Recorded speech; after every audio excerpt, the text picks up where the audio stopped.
At school, Kodaka was always mistaken for a delinquent. Even when he was just reading in the library, other students were too scared to come near him. They assumed he would beat them up if they got too close. As usual, once class was over, Kodaka headed to the neighbor's club room. When he opened the door, he saw Sana wearing a bald wig. Kodaka quickly shut the door and said he had walked into the wrong room. Sana ran after him and asked what he thought of her new look. She seemed confused and asked why he did not laugh. She reminded him that the day before, they had talked about how making people laugh could help them make friends. That was why she wore the bald wig. According to the label at the toy store, the wig was supposed to make people laugh uncontrollably. Suddenly, Yozora walked in wearing a wig and dressed up like Sana. She said Sana had never managed to make anyone laugh. Kodaka was puzzled by Yozora's appearance.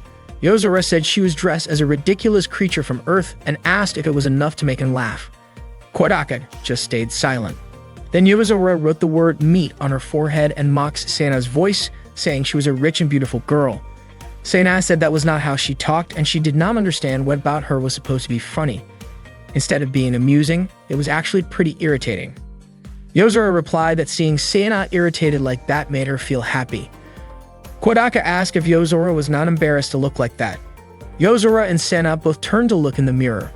Kodaka commented that a real comedian would never rely on something that lame. Yozora then challenged him to show what a real comedy act looked like.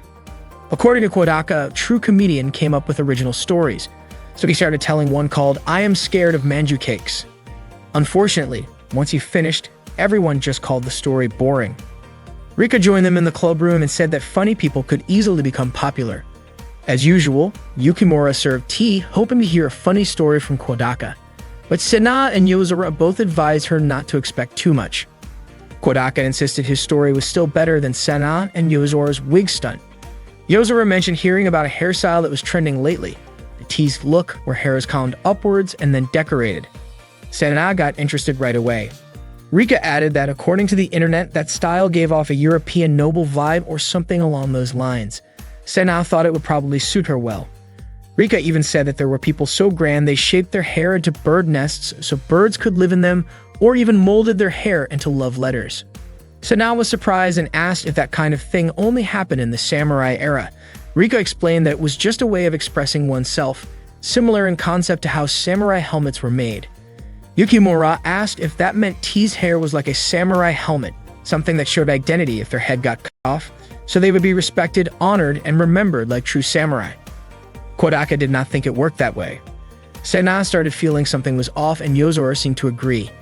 She said it would be hard for a group of people to style their hair that way, so it would be pointless for commoners to try it. According to Yozora, regular people would just stick to basic hairstyles used by lower social classes. She says she hoped to see the T's style in person someday. Rika said it was extremely rare to find someone who was born with a natural noble aura and a personality charming enough to pull off the T's look. Kodaka realized that Yozora and Rika were clearly trying to bait Sana, and it worked. Sana took the bait. She insisted that such a person did exist, and that she was the only one who truly pulled off a hairstyle like that. Yozora told her not to force it, especially since T's hair was notoriously hard to work with. Sana said she was not trying to force anything. She believed that no matter how complicated the hairstyle might be, nothing could outshine her divine aura. Kodaka could not understand why that particular fish always bit the bait so easily.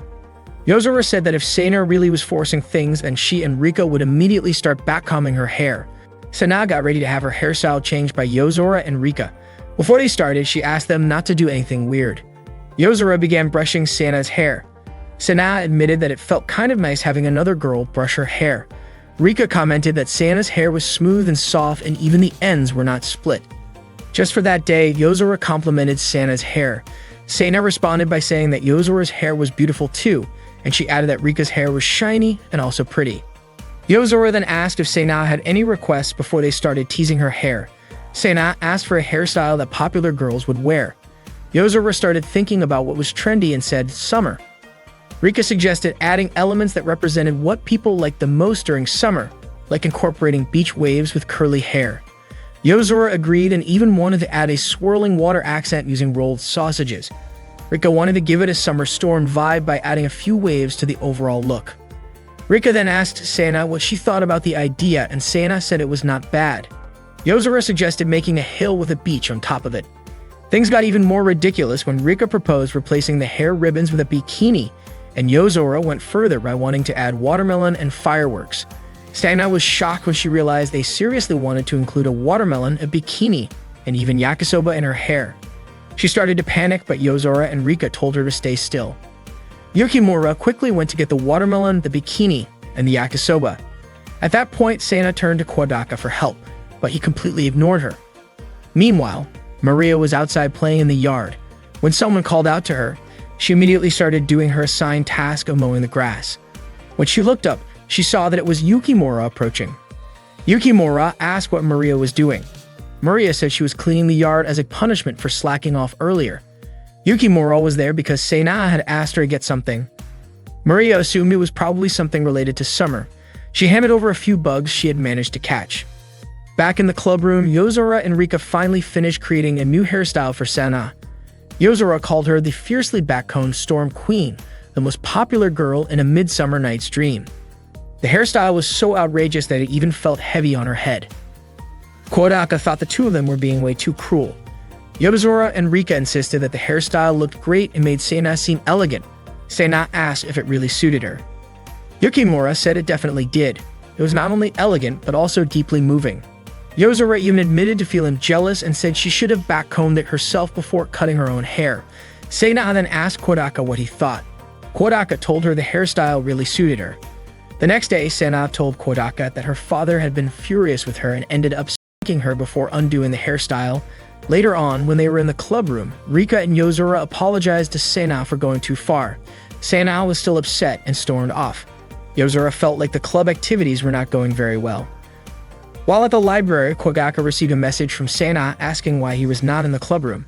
Kodaka replied and told her that he was studying for the exams. Sana told Kodaka to head to the club room right away because only she and Yukimura were there. Just as Kodaka was about to go, Sana said he did not need to come after all, since Kobato had already arrived. Not long after, Kobato called him and asked for help. Sana could be heard chasing Kobato around. The commotion was loud enough that people nearby started to think it was a kidnapping. That night, while Kodaka was studying, Sana messaged him to ask whether he was confident about the upcoming exam. She then invited him to come study at her house. Kodaka agreed, especially since Sana had the highest grades in their year. The next day, he told Kobato that he would be going to Sana's house that afternoon to study for the exams and asked if she wanted to come along. Kobato was shocked and told him not to worry about her. She said Sana was scary. When Kodaka arrived at Sana's house, he was surprised to see her father, Pegasus, already waiting for him at the gate. Sana came out to greet him and Pegasus politely let them go study. Sana then asked if her father had finished talking to him. Apparently, Pegasus asked about Kodaka every day, which made Sana think her father wanted to have a proper conversation with him. Pegasus claimed he was simply doing his duty by keeping an eye on Kodaka. Kodaka, however, could not understand the way Pegasus thought. Sana brought Kodaka to her room to study. As soon as they got there, Kodaka was shocked to see the ceiling completely covered with photos of Yozora's face. Sana had secretly taken all the photos herself using a digital camera while Yozora was off guard. Kodaka thought she looked like a creepy stalker and asked why she would do something like that. Sana even showed him the wig Yozora had worn back then. She said that when someone holds a grudge, they have to endure it.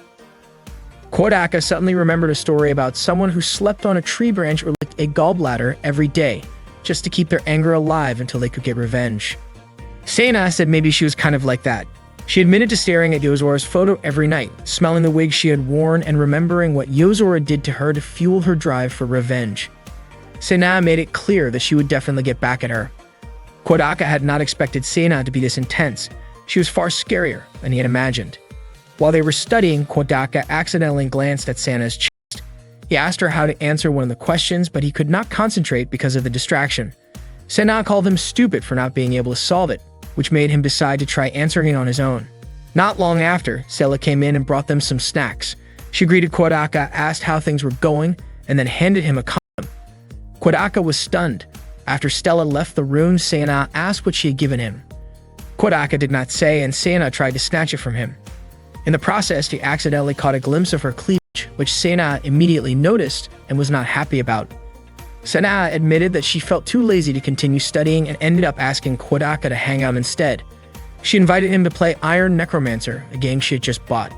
She knew that Kobato really liked the anime version, and although she had already purchased the full set of Blu-ray discs, she had not watched them yet. She planned to watch it together with Kobato. Kodaka felt relieved that Kobato had not come along to Sana's house. Sana managed to win the game easily. In fact, that was her 10th consecutive win. Kodaka was surprised considering she did not know how to play at all when they first started. Sana said she was good at everything. Time passed quickly, and before they realized it, the day was already turning into evening, yet they had not studied at all. Just as Kodaka was about to head home, Sela appeared and said that dinner was ready. Sana then invited him to join them for dinner. After dinner, Kodaka got up to say goodbye, but Pegasus asked him to spend the night. Kodaka could not bring himself to refuse.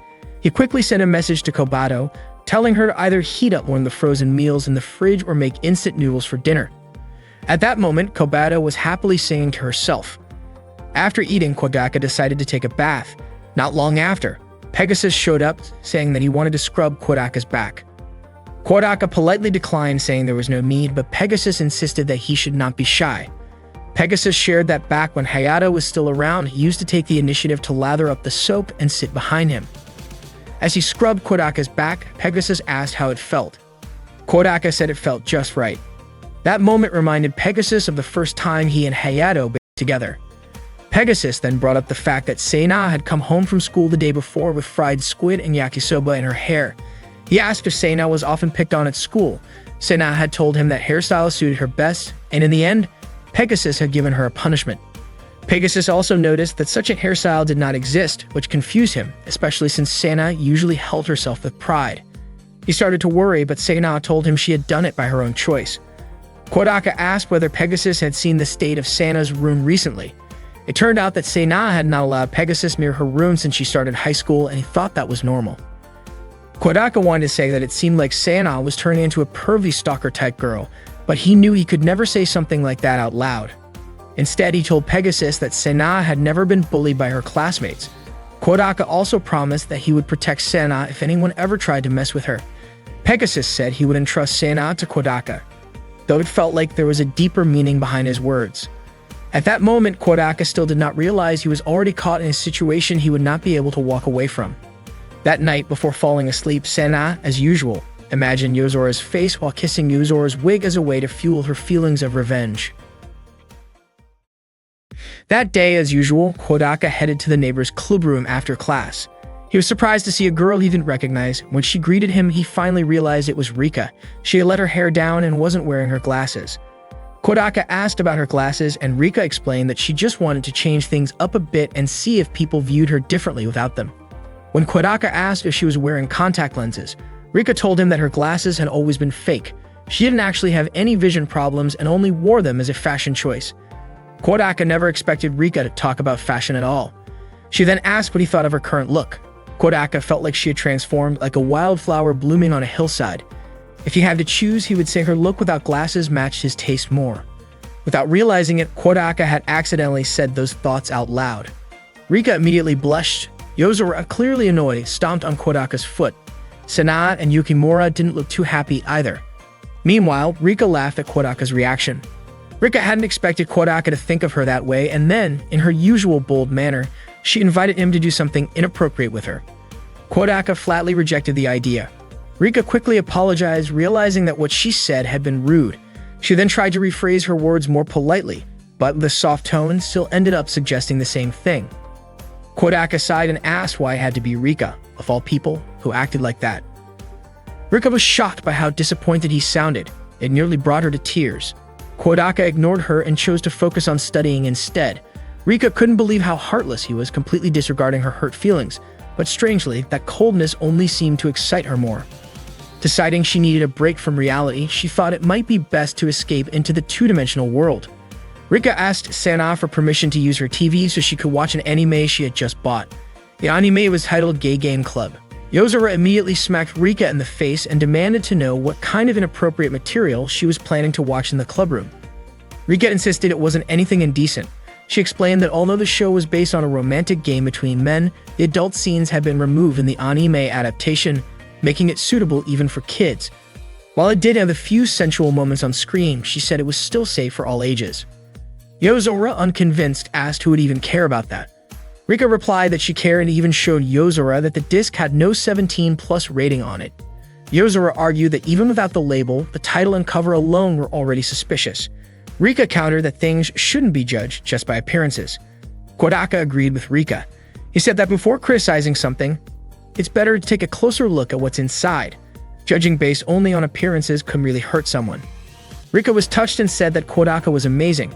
She invited Yozora to watch the anime with her, explaining that the scenes had been re-edited and some new ones were added, so even first-time viewers could easily follow the story. In the end, everyone ended up watching the anime together. The first scene featured Koyomi inviting Fumio to try out a Gaiden game. At first, Fumio wasn't interested, but after watching a bit, he changed his mind and decided to give it a try. Fumio's friends were shocked that their game hadn't sold a single copy. However, Fumio got upset and hit one of them, saying that sales numbers didn't matter to him. The climax came when an antagonist tried to destroy the Gaiden club, and Koyomi refused to let that happen.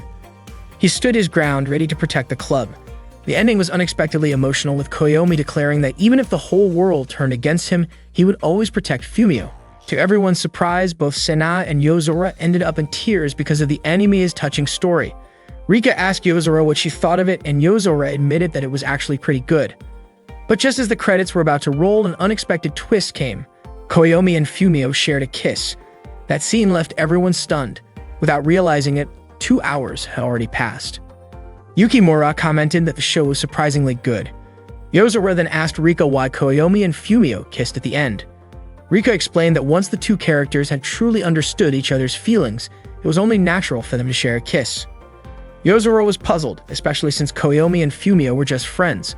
According to Rika, it was simply because Koyomi and Fumio were human.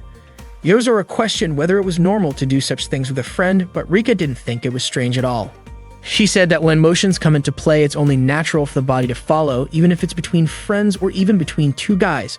So if they genuinely liked each other, it would make sense for them to just kiss and even do intimate things, because, as Rika put it, that's just nature taking its course. Kodaka responded that it wasn't okay to casually bring up guys doing things together as if it were totally normal. That made Yozora realize for the first time that even friends could kiss. She immediately turned to look at Kodaka. Yozora admitted that she had misunderstood the anime. Rika asked if that meant Yozora's interest in homo content had finally been awakened. Yozora quickly denied it, saying she only thought the club's homo-themed game anime wasn't bad. Rika was excited to hear that someone actually enjoyed it. Yozora even told Rika not to hesitate to show her other similar anime if she had any. Rika was thrilled to have finally found someone who shared her taste, but she reminded herself not to mess things up in a moment like that. Stena, however, thought the anime wasn't suitable for all ages. She was confused by the fact that Yozora had once called her gal games perverted and disgusting, yet seemed to accept the homo-themed anime from Rika without hesitation. Yozora told Sena not to compare a story about male friendship to some dumb game focused on poking and prodding women. That really got on Sena's nerves. She felt insulted that Yozora had dissed her gal game. Yozora then asked if Sena had the guts to read aloud the scene she was playing. She pointed out how inappropriate the dialogue was and claimed that she herself could read any scene from the Homo Club anime because, in her opinion, it was a piece of high art. Sena challenged her to do it. Yozora read one of the scenes out loud, and the dialogue turned out to be surprisingly well written. Sena flipped through to find another one, but they all still sounded impressive. Kodaka couldn't believe Yozora actually remembered every line of the scenes. Yozora said it was Sena's turn now. If there was really nothing embarrassing in her gal game, then she should have no problem reading a scene aloud. Sena went quiet, but Yozora kept pushing her. Eventually, Sena gave in and agreed to read it just like Yozora did. She read the gal game scene in a low voice and hesitated when she came across inappropriate words. Yozora urged her to read it loudly, clearly, and with emotion. So Sena read it out loud, even including the inappropriate terms, and Kodaka was genuinely surprised that she actually went through with it. Sena declared that Yozora couldn't keep pushing her around forever. Yozora was stunned by how extreme the gal game dialogue turned out to be. Sena asked, wasn't it true that there was absolutely nothing to be ashamed of in the game? Yozora admitted defeat and acknowledged that Sena had won, though she also said she didn't want to look at her right now. Rika commented that the scene they had just heard was a bit much for her, and even Yukimura confessed that she hadn't realized Sena could be that suggestive. Yozora said she finally understood why Sena liked that game and apologized for making fun of her. Sena was shocked and immediately ran off, but not before snapping at Yozora and calling her a perverted game freak. That same day, Kodaka had just finished his exams and was walking across the schoolyard when a girl dressed as a nun called out to him, referring to him as a lost little lamb. Kodaka ignored her. The girl called out again, saying that ignoring a servant of God was practically a sin. Kodaka turned and asked if she was actually talking to him. She laughed and offered to listen if he had anything on his mind, saying she was a sister and it was her job to help. She said she understood that life was full of problems, so many that perhaps that was why Kodaka had turned into a delinquent and dyed his hair. Kodaka clarified that his hair was naturally that color. She apologized for stopping him, but told him that if he ever needed someone to talk to, he should feel free to come to the counseling room. The girl introduced herself as Kate and told Kodaka to call her either big sister or mom. Suddenly, Maria shouted out and called Kodaka her big brother, then ran up and hugged him. Kodaka asked if Maria knew Kate. Maria was shocked and screamed, asking why the old hag was talking with Kodaka. Kate got annoyed and immediately tugged Maria's ear for calling her an old lady. It turned out that Kate was Maria's older sister, and she ordered Maria to call her beloved big sister. Maria, clearly in pain, apologized and Kate let her go. Kate assumed that the guy in front of her was Kodaka. She mentioned that she had heard a lot about him from Maria. She also introduced herself again as Maria's older sister. Just as Kodaka had seen, she admitted that Maria was a pretty clueless little sister, but she thanked him for taking care of her. Maria then said that Kodaka would always be her big brother whether Kate asked him to or not, and walked away. Kate yelled at Maria to do her job properly, but Maria loudly shouted back that she didn't want to. Kate was confused by how her little sister could be that clueless, but she was still grateful to Kodaka and the other members of the neighbors' club. Maria had been a lot more cheerful ever since she became the club's advisor. Kodaka said he had always thought Maria was naturally that cheerful. Kate explained that the only thing Maria ever really did was study. Her self-confidence was sky-high and she looked down on others. Things got even worse after she skipped grades. That's why Kate was thankful to Kodaka and to Maria's little vampire sister for being there. She also expressed gratitude to Yozora, who had pushed Maria out of her shell without giving her a chance to talk back. According to Kate, Yozora was the only person Maria couldn't manipulate. Kodaka understood. He hadn't expected anyone to be that thankful to Yozora. Kate added that it might have been a bit too much to force a little girl to run completely naked through the school. Kodaka apologized and promised it wouldn't happen again. Kate asked them to continue supporting each other, then called Kodaka Big Brother. Kodaka agreed, but also asked why she called him that. Kate explained that since Kodaka was Maria's big brother, he was basically her big brother too. She was only 15 after all. She then said goodbye. Unfortunately, as she walked away, she accidentally let out a fart and Kodaka saw it happen. Not long after that, Yozora called out to Kodaka. She said she thought he'd already gone to the club room. Kodaka admitted that he had just run into a weird person. Yozora mentioned that exams were over and that she heard some classmates comparing answers afterward. Kodaka said that in some places, that was still a thing people did. Yozora called it a waste of time, but added that if they ever made some real friends, they might end up doing it too. With that in mind, Yozora suggested they try comparing their answers now, just in case. Kodaka said he understood. Yozora then asked about question 4, part 3 from the math test. Math had been on the first day of exams and Kodaka couldn't even remember the question, let alone the answer. Unfortunately, that was the only question Yozora had doubts about. Kodaka asked her what the question was about. Yozora said it was a logic problem worth 15 points. Kodaka wasn't entirely sure and his answer was a bit long. From his point of view, it was kind of hard to determine whether their answers were right or wrong just by talking it through. Yozora thought it would be better if she had just admitted that the question was tough, or that she wasn't confident in her answer to begin with. When she asked whether the question had been difficult, Kodaka agreed that it had. Yozora then said she wanted to compare other questions, but Kodaka suggested they should stick to multiple choice questions, fill in the blank types, or ones they had just worked on that day. Yozora picked question 11, part 2, from Japanese history. Kodaka took another look at it. It was the one asking for the name of the Hauju family retainer who assassinated Judge Yasunori Adachi. Kodaka had answered with Yoritsuma Taira, and he felt pretty confident was correct. Yozora also knew that was the right answer, but pointed out that there was a chance she might have written Amy instead of Suna by mistake, and she hoped she had spelled it correctly. That made her unsure of what she had written earlier, and hearing that made Kodaka start to second-guess himself too. He realized that comparing answers could actually be pretty terrifying because it might shake your confidence in answers you had been sure of before. Yozora then brought up question 18, part 2. Kodaka said he had just guessed on that one. Suddenly, Sana chimed in, saying the answer was the year 1324. She walked over and asked if Yozora and Kodaka were comparing their answers. She said they should include hers in the mix, claiming they were lucky to have the chance to compare their answers with hers, because hers were perfect. Yozora told her to leave, saying she wasn't needed there. Sena was confused and asked why she was being shut out like that, then invited Yozora to compare answers with her directly. Yozora brought up math question 5, part 3. Sena confidently said the answer was 45. Kodaka was surprised that both of them could remember the answers just from the question numbers. Yozora walked away and Sena ran after her, asking her to throw more questions at her, even the hard ones. But Yozora just said that comparing answers with Sena wasn't fun at all. Instead, she said she would rather compare her answers with Tomo, her imaginary friend from the wind, and ignored Sena completely. That afternoon, Kobato was watching TV while Kodaka was cooking. Suddenly, the doorbell rang. Kodaka asked Kobato to answer the door and told her that if it was someone from the newspaper agency, they didn't need anything. Right after that, he heard Kobato shout that they didn't need any. Kodaka figured it must be the newspaper agent, but when he went to check, he saw that Kobato was actually trying to stop Maria from coming into the house. Maria got excited and immediately jumped toward Kodaka. Kodaka was surprised to hear that she ran away.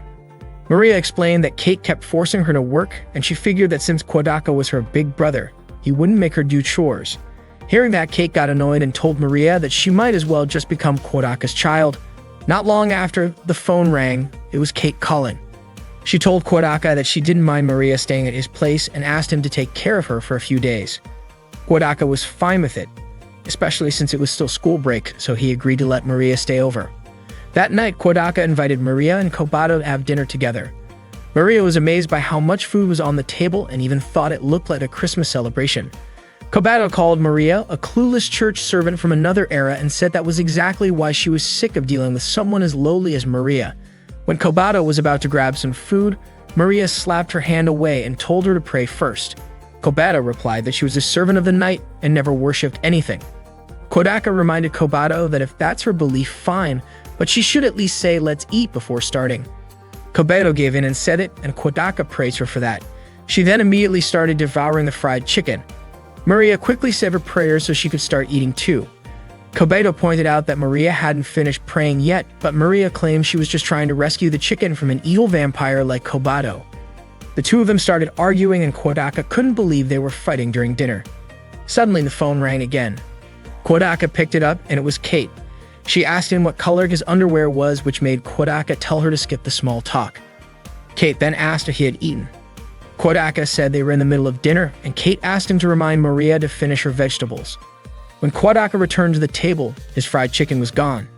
He asked who ate it, and Maria and Kobato blamed each other. While washing the dishes, Kodaka asked Maria how she knew his address. Maria said Kate had brought her there. Kodaka pointed out that this wasn't exactly running away from home. Then the phone rang again. Kate was checking in to see if Maria had finished her vegetables. Kodaka told her that Maria had eaten all of them, which made Kate feel relieved, and she hung up right after that. Later that night, Kobato wanted to play video games with Kodaka, but Maria suddenly pointed out that the game Kobato was playing was actually an eroge. Kodaka quickly clarified that it was just a normal game and told Maria to give it a try. Maria and Kobato started playing together, but Kobato easily defeated Maria in no time. She said it was impossible for a low-level human like Maria to beat her. Maria kept trying but still couldn't win against Kobato. Kodaka reminded them that it was time for a bath. Maria immediately took off her clothes and tossed them at Kodaka before rushing to the bathroom. Just then, the phone rang again. It was Kate. Kodaka told her that Maria was currently in the bath. Kate asked him to remind Maria to scrub herself properly. Kodaka was confused about why Kate was so worried, but she didn't admit anything and hung up quickly. While Maria was bathing, Kodaka brought her a change of clothes from Kobato and reminded her to scrub thoroughly. While waiting, he played video games with Kobato. After finishing her bath, Maria came to Kodaka and said that the pajamas felt a bit tight, especially around the chest, and that might make it hard for her to sleep. Kobato got irritated and scolded Maria. Maria finally put on Kodaka's t-shirt, which made him incredibly happy. She was overjoyed and said that she and Kodaka had become one. Kobato challenged Maria to play a game again, and surprisingly, they played until late at night. Maria even fell asleep while playing. Kobato commented that Maria wasn't worthy of being her opponent and turned off the TV. At that moment, Maria's body was sprawled on the couch and Kobato glanced at her slightly exposed chest. Suddenly, Kodaka remarked that getting enough sleep was good for growth. Hearing that, Kobato quickly ran off to her room saying she needed to go to bed. Kodaka gently moved Maria to the bed and tucked her in with a blanket. Then Kate called again, asking whether Maria had fallen asleep. Kodaka jokingly asked if she was a cis, but Kate denied it and abruptly hung up. Not long after, she called back to ask if Maria had brushed her teeth. Feeling irritated, Kodaka turned off his phone and unplugged the line, thinking it would be too much trouble if Maria kept staying at his place. Even so, he still woke Maria up so she could brush her teeth. The next morning, Kate came to pick Maria up from Kodaka's house. She told Maria to apologize to Kodaka for causing him trouble, but Kodaka thought the one who had been troublesome was actually Kate herself. Kate thanked Kodaka, and Maria asked if she could sleep over again sometime. Kodaka didn't mind, but suddenly Kobato shouted that Maria shouldn't come over anymore. Kodaka was briefly confused and hoped Kobato would come to understand eventually.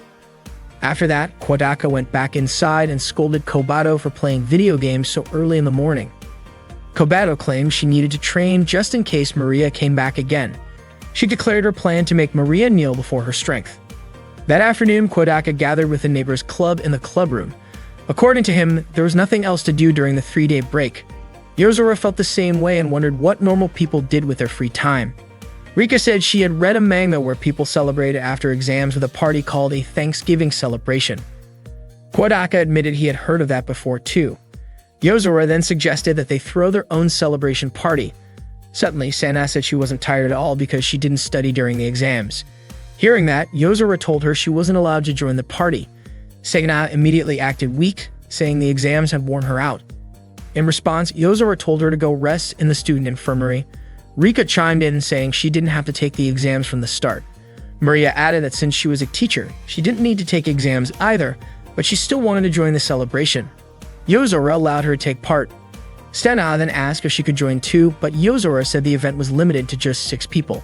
Sana got annoyed and questioned why Yozora always treated her like that.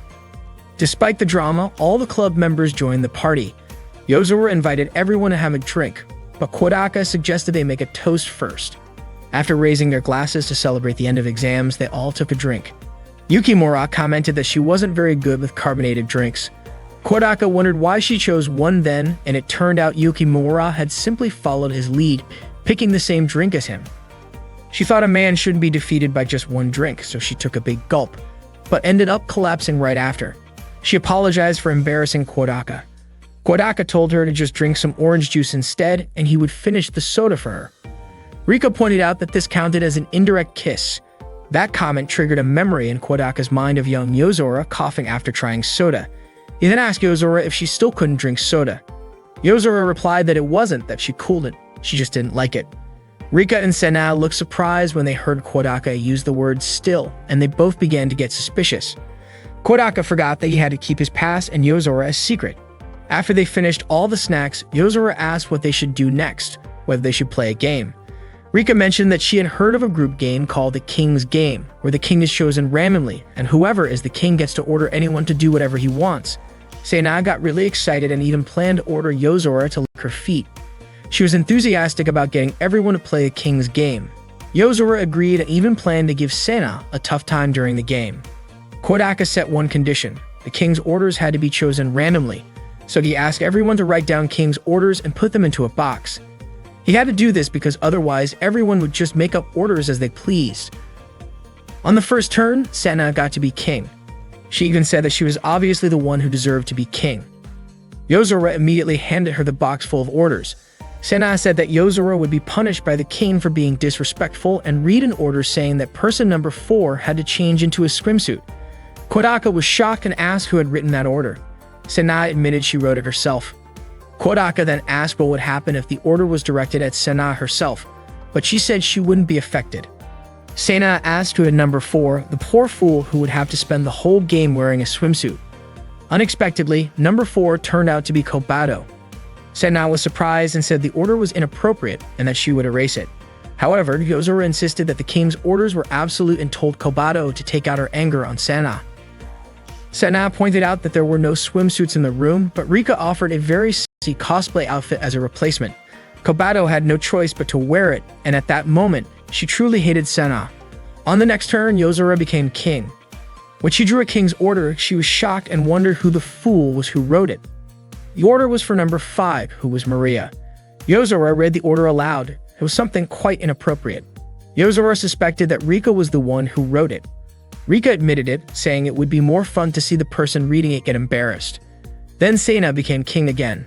Unexpectedly, she went to the convenience store in front of the school and read dialogue from the king's orders where she scolded the cashier exactly as written. Afterwards, Senna got annoyed and asked who had written such an order and why the king had to follow their own orders. Yozora explained that the king's orders were absolute, even if it meant ordering themselves. Kodaka guessed that Yozora must have written that order since she had marked the edges of the paper so she wouldn't pick the wrong one. He thought Yozora was seriously scary. Next, it was Rika's turn to be king. Her order was for number 1 to show her chest to everyone present. Yukimura suspected that Kodaka was the one who wrote the command, but Kodaka denied it. It turned out that Senna was the one who wrote it. Kodaka then asked what would happen if Senna herself ended up facing the consequences, but Senna was confident that wouldn't happen. Kodaka wondered where Senna's confidence came from. It turned out the number 1 was Kodaka himself, and he immediately showed his chest to everyone. After that, they took turns receiving the king's commands. Maria was ordered to ask the male students to choose between curry-flavored poop or poop-flavored curry. Senna and Rika were told to run around the field. Yukimura had to wear a bald wig. Maria and Yozora were instructed to dance together, and there were many other fun challenges. Finally, they reached the last round, and this time Senna became the king again. When she was drawing lots, A noticed a piece of paper stuck in the corner and decided to make it the final command. The order was number 3 had to kiss the king. Everyone was shocked to hear this. Senna asked about number 3, and it turned out Kodaka had drawn that number. Maria got excited knowing her older brother Kodaka was going to kiss someone, while Senna blushed and asked Kodaka to come closer quickly. Kodaka wondered if they really had to do it since the king's orders were absolute. As Kodaka and Senna were about to kiss, Yozora suddenly stopped them, insisting that something inappropriate like that should not happen. Senna argued that the king's order was absolute, but Yozora remained firm in preventing it. Kodaka then drank the soda in Senna's glass, so technically they kissed indirectly.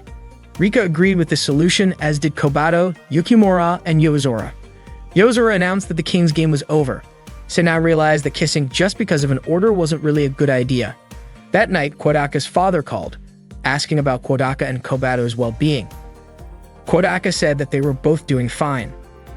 Kodaka's father then mentioned hearing from Pegasus that Kodaka was going to marry his daughter. Hearing this, Kodaka was shocked. Kodaka's father called him and asked if he was planning to marry Pegasus' daughter. Pegasus had apparently contacted him to talk about setting a date, but his voice over the phone sounded like he was drunk. Kodaka's dad also asked if Kodaka was dating Senna. Kodaka clearly stated that he wasn't in a relationship with her. His father then asked if he had 1 or 2 girlfriends. Kodaka openly admitted that he didn't have any. Instead, he joked that Kobato already had a boyfriend and that she was staying over at his place that night. Upon hearing that, his father got really angry and even said he'd fly back to Japan right away.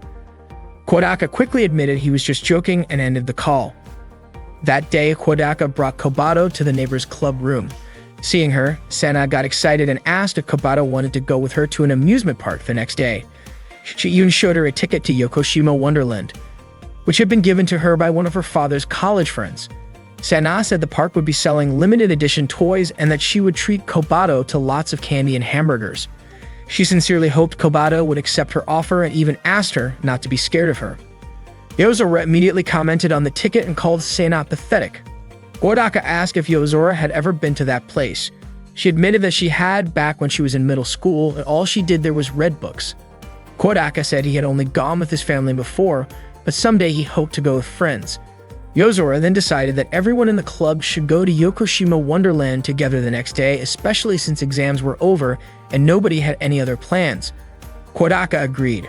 According to Rika, since it wasn't a weekend, the park wouldn't be too crowded, so she decided to come along as well. Naturally, Yukimura wanted to accompany Kodaka. Maria was overjoyed at the thought of going to an amusement park. Kobato figured it might be a good idea to experience a human amusement park at least once.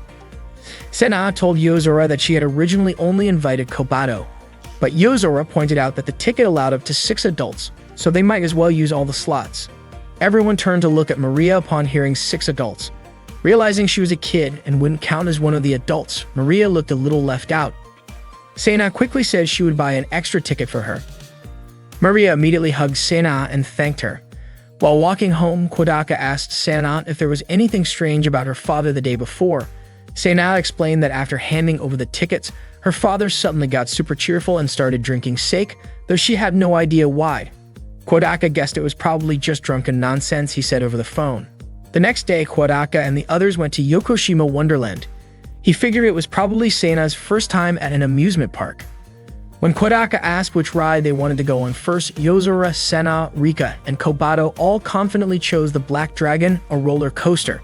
Kodaka was surprised they wanted to start with that, but Sena had already decided that it was the first ride they'd go on.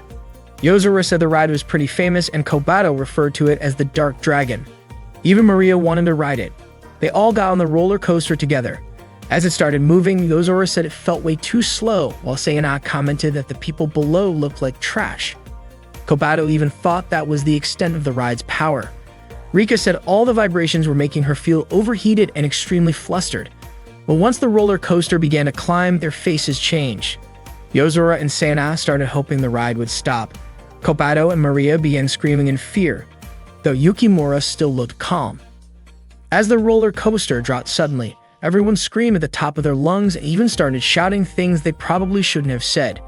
After getting off the ride, Kodaka asked what they thought of the Black Dragon. Maria said the ride was super fun, while Rika was holding her head and looked completely dazed. She didn't remember a thing. Suddenly, an announcement played saying that the Iron Necromancer character show would start at 10:45 on the main stage. Upon hearing this, Sena immediately called out to Kobato, and Kodaka asked if Kobato wanted to go watch it with him.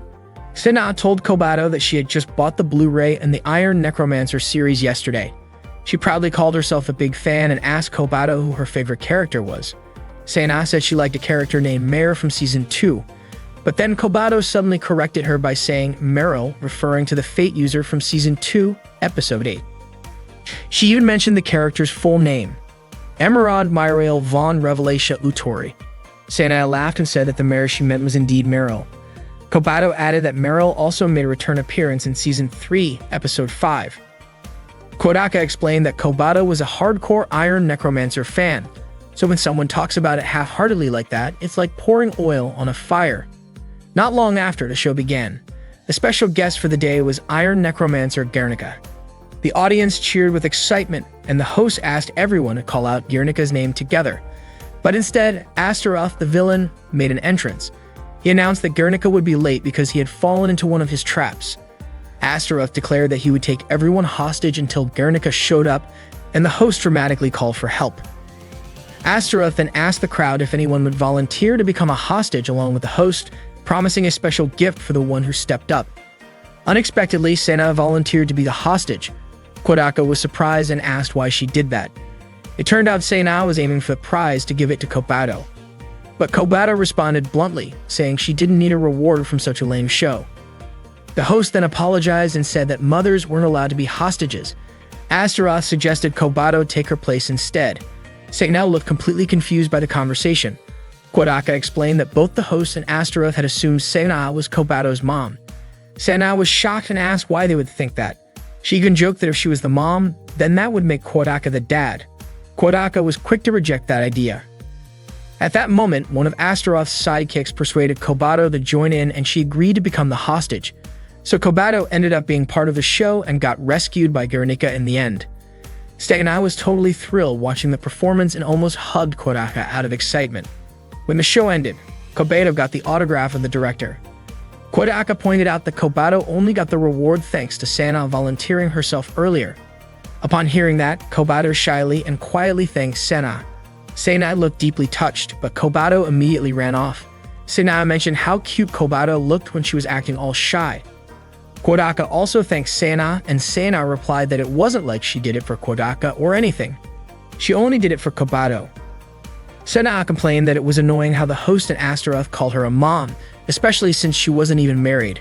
She called them idiots. The word married suddenly made Sena think that before marriage, people needed to date first. Kodaka noticed and asked what she was thinking about, but Sena didn't answer him. Kodaka reunited with his friends at the cafe and asked what everyone had been up to earlier. Yozora said she had just been reading a book. Rika proudly shared that she had ridden the carousel 10 times, and Maria excitedly said she had eaten fruit crepes and a bunch of other snacks. Kodaka apologized to Yukimura for having to cover all the food Maria had ordered, but Yukimura told him it was totally fine. After all, it was only natural for her to take care of Kodaka's little sister.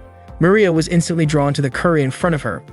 As she was about to say something gross about it, Yozora quickly pinched her cheek to stop her from finishing her sentence. Maria changed course and said the curry actually looked tasty. They all started eating together. While they were enjoying the meal, Kodaka asked what they wanted to do afterward. Maria immediately requested that they go on the Black Dragon ride again. That caught both Yozora and Kodaka off guard. Kodaka suggested they drop the idea of riding the Black Dragon again, but Seina said she was still up for another round. However, she added that it wouldn't matter if the others were too scared to go. Yozora told Seina to quit pretending to be tough, pointing out that she was scared too when they rode earlier. Not wanting to let that slide, Seina fired back, saying that Yozora's legs were shaking during the ride. Yozora denied it, but Seina kept teasing her by mimicking the scream that Yozora let out, which was apparently still ringing in her ears. Yozora clearly couldn't let that go and claimed Seina screamed too, and even wet herself. Caught off guard, Seina accidentally admitted it before quickly shouting in denial, insisting she wasn't scared of roller coasters at all. Yozora then challenged her to ride it again. Seina agreed, but only if Yozora went with her so she could take her picture with her digital camera. As it turned out, Seina had been hiding her camera the whole time. After that, Seina and Yozora lined up again to ride the Black Dragon. Meanwhile, Kodaka and the rest of the group tried some of the other extreme rides, including a terrifying haunted house. Later, Kodaka suggested they go on the Ferris wheel. Once they reached the top, they looked down and commented on how tiny the people below looked. Kodaka mentioned that the Black Dragon looked amazing from up there and wondered how Yozora and Seina were doing. Rika pointed out that they had been separated for quite a while and suggested they go find them. Once they got off the Ferris wheel, they quickly spotted Yozora and Seina sitting on a bench looking exhausted. Kodaka walked up and asked what had happened. Apparently, the two of them had ridden the Black Dragon 8 times. Kodaka was surprised to hear that. They had kept riding it because neither one wanted to admit defeat. Rika asked who had won, but there was still no clear winner. They planned to settle it on a 9th ride. Kodaka urged them to just call it a draw, saying they had both tried hard enough. But Yozora and Seina were too stubborn to quit. They were determined not to lose, even if it was tough. Eventually, they couldn't take the nausea anymore and both became quite ill. Kodaka and the rest of the group quickly made their way to the nearest laundry facility to clean up. Kodaka told everyone to meet up again at the entrance gate at 4 o'clock. Afterward, they all headed to the bathhouse. Maria, however, decided to join the men's side instead. She said she didn't want to be in the same area as Yozora and Seina due to the unpleasant smell. Hearing that, Kodaka allowed her to join the men's bath. Maria was happy to have the chance to bathe with her beloved big brother. While Kodaka was rinsing his hair, Yukimura suddenly showed up and offered to help him. Kodaka was caught off guard and initially declined, saying he could manage on his own. Yukimura responded with a bit of disappointment, but eventually Kodaka accepted her help. As Yukimura helped Kodaka, they had a quiet conversation about identity. Maria curiously asked about some differences between them, and Yukimura explained that she was still growing and figuring things out. Kodaka realized something about Yukimura and later shared it with the group, who were all surprised. Rika then gently talked to Yukimura in private to help her understand herself better. Yukimura accepted the truth about her identity and shared her feelings with Kodaka, explaining how family had influenced her thoughts about herself. Kodaka kindly reassured her that she could be herself and didn't have to fit into any particular mold. This comforted Yukimura, who promised to continue supporting Kodaka. Seina commented on how cute Yukimura looked in her outfit, and Yozora admitted she had underestimated her, finding Yukimura's sweetness and obedience surprising. On their way home, they all took the train together. Kodaka looked at the group and said that when they were asleep, they all looked like ordinary, adorable girls. Just then, Yukimura cuddled up next to Kodaka, and he was surprised by how close she was. Kodaka was surprised to see Yukimura wearing a butler costume. Yozora explained that it was part of a new training program, version 2, to help Yukimura become a true gentleman. Yukimura said she would keep doing her best even if she still had a long way to go. To Kodaka, Yukimura hadn't just made little progress, he honestly thought she was a girl. But Yukimura believed that being a real man wasn't something limited by gender. Yozora agreed, saying that if someone had the spirit of a man, they could still be considered one, regardless of how they were born. Yukimura then confidently promised Kodaka that one day she would become a true gentleman like him. Kodaka understood her determination, but he couldn't help wondering why dressing as a butler was necessary. According to Yozora, the first image that came to her mind when thinking of a man was definitely a butler. Sena asked if there was really a problem with a girl wearing a butler outfit. She thought it looked cute. Rika agreed, saying female butlers had actually become quite popular lately. Sena brought up Nebaru Kokono from Butler Chicken and Mayonnaise, and Rika called Nebaru the most charming character at the time. She described her as shy, a little clumsy, and naturally endearing in a way that made her stand out, even in scenes where she found herself in silly situations. To Rika, it was part of her charm. Rika said Yozora had surprisingly good taste for dressing Yukimura as a butler, but Yozora admitted her plan hadn't gone exactly how she hoped. Even though Yukimura didn't fully grasp the point, she promised to continue serving Kodaka while wearing the outfit Yozora had chosen. Kodaka gave her a few words of encouragement. Then Kodaka noticed Rika playing a game on her laptop. He asked if it was another BL game, and Rika confirmed it, though she mentioned she also had a backlog of RPGs, shooters, and even otome games. Curious, Kodaka asked what otome games were. Rika explained that they were story-based romance games aimed at women. She showed them a title called Kirameki School Life. Yozora immediately said it was cursed with something she called the Samapaname curse. Kodaka asked if that had anything to do with Kirosuku. Rika clarified that it was the gender-swap version of Kirameki School Life Otome. In this version, all the supporting characters were male while the protagonist remained female. The game had earned the nickname Girlsuku. Rika noticed Yozora didn't seem very interested, and Yozora admitted that if it was based on what she considered a silly game, it probably wasn't for her. Stana wasn't about to let that slide. She hadn't played Girlsuku herself, but she felt Yozora's comment was like an indirect insult to her little sister. For Sena, saying something bad about Girlsuku was like insulting Kobata personally. Kodaka suggested that Yozora shouldn't judge a game by its cover. Eventually, Yozora agreed to at least try it out. When the game started, Yozora skipped the opening video, saying it was a waste of time. Then the game asked her to input a name. Rika told her it was for the protagonist. Yozora joked that if the main character was supposed to be someone who flirts with a lot of guys, she might as well name her Sena. Rika said playing as a bold character could be fun too, but suggested that Yozora try playing as someone who focuses on just one meaningful relationship instead. While Yozora was typing, Sena suddenly jumped in and typed a random string of letters, ending up with the name Yo Chibaraki. Sena burst out laughing and said it suited Yozora perfectly. Kodaka could tell Sena was still holding a bit of a grudge from the whole Semapaname incident. Yozora was clearly annoyed. Rika, meanwhile, was frustrated because she was trying to get Yozora genuinely interested in otome games, but Sena kept interfering. Her serious expression even startled Sena, who quickly apologized. Rika seemed confused about why Sena apologized. She had only asked a question. Kodaka was surprised to see Rika act so intense. Eventually, Yozora changed the protagonist's name to her own. The game introduced Yozora's character as a first-year student at Kirameki High School. The character commented that the spring breeze felt wonderful. Sena couldn't help but chuckle. The character seemed like an ordinary girl who just wanted to enjoy her high school life. Then the character said she carried many hopes in her heart. Sena laughed again, teasing Yozora with a light remark. Yozora, now irritated, gave her a quick glare, but said nothing, choosing instead to focus on the game. At that moment, Yozora accidentally bumped into a guy named Aoji Shinomori. Aoji helped her get back on her feet. Rika mentioned that Aoji was also a new student, just like the main character.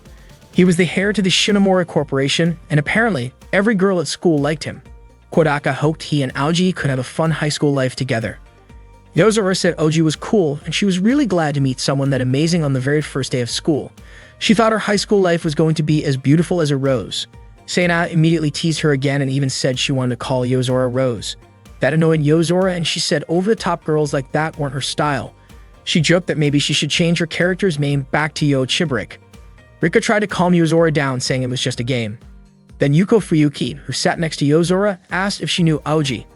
Yozora, clearly irritated, asked when the "just let me die" option would appear because she thought Yuko was way too friendly. She was convinced Yuko was the same type of girl as Akari Fujibayashi. Senahan didn't like that and defended Akari, saying she was a good person. Yuko said she hoped she and Yozora could become close friends, but Yozora believed Yuko would end up betraying her eventually. When Yozora looked at her character's stats, she realized her character didn't have any useful skills, so she decided to start leveling up her intelligence. At one point, she was in the library studying. Suddenly, a guy wearing glasses approached her and offered to help her study. Rika was immediately into the guy with glasses. Sena, however, said he looked like the girl's version of Yukiko, and that his appearance was just average. Kodaka said the guy's name was Tuma Suzutsuki, and he was the smartest student in school. Kodaka wondered why Yozora didn't pick him to help her study. Telma asked if Yozora often came to the library to study. He said he wanted to get to know her better. Yozora, on the other hand, was convinced that behind Tuda's serious appearance, he was just another pervy glasses guy. So she decided to send him away, not wanting to be bothered. Tuma, however, said he admired her strong will to handle everything on her own, but he also reminded her that it was okay to ask for help sometimes. He offered to be there for her if she ever needed assistance. Then the game prompted her to go on a date with Tuma. Yozora thought that was too much trouble and figured it'd be better to just avoid the library and do other things. So she started doing sports, painting, shopping for clothes, and even washing dishes. Eventually, her character's stats got better. Yozora really liked that because it felt more like her. Kodaka was surprised she gave up all those chances to go on dates. Rika said the main character's school life seemed way too sad, and she couldn't take it anymore. Sana agreed, feeling sorry for the main character too. Then Yozora ran into some delinquents. She felt confident she could take them on, especially since her character had 380 power. But she was confused why there was no option to fight them. Kodaka explained that the game wasn't that kind of genre.